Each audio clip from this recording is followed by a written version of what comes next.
Okay, so on number 2, it says have a negotiating strategy. Your counterpart certainly will.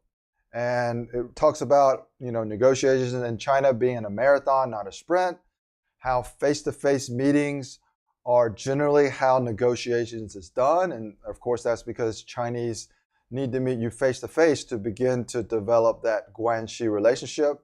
It states that, foreign companies, a lot of times, they'll do their negotiations by phone or video conference, and that's generally not the best way to do things in China.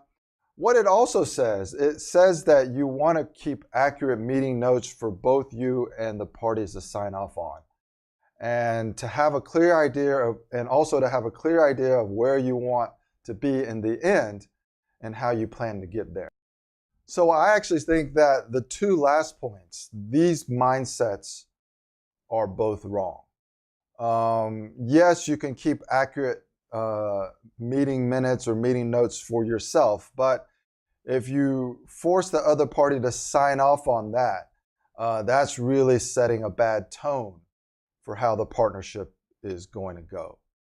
And it's also not generally a good idea to be really specific as far as what goals you want to achieve or what concessions that you want to make. Because being successful in China is about having flexibility.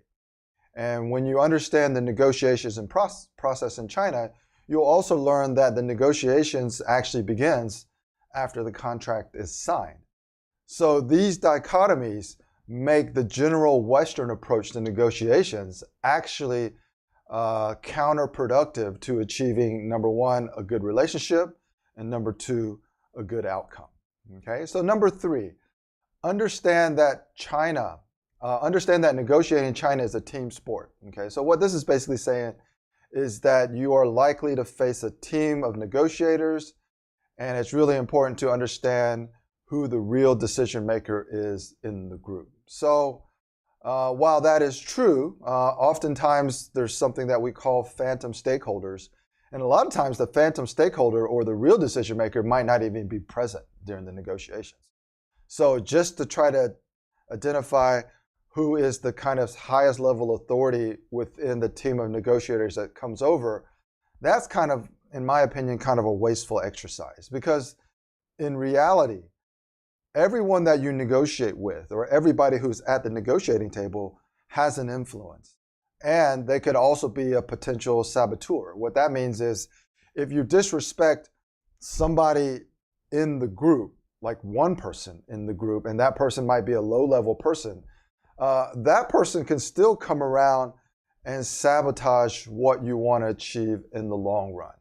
And that's why this kind of tip or advice or key to success, I don't really think provides any value to people who are actually going to China and negotiating.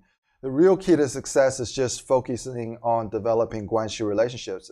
And it's not just Guanxi with the person you think is the key negotiator or the key decision maker, but it's really Guanxi with everybody that you meet, because ultimately Chinese people talk, and you don't want people talking negatively about you and your organization when you're not at the table or when you're not there. Okay?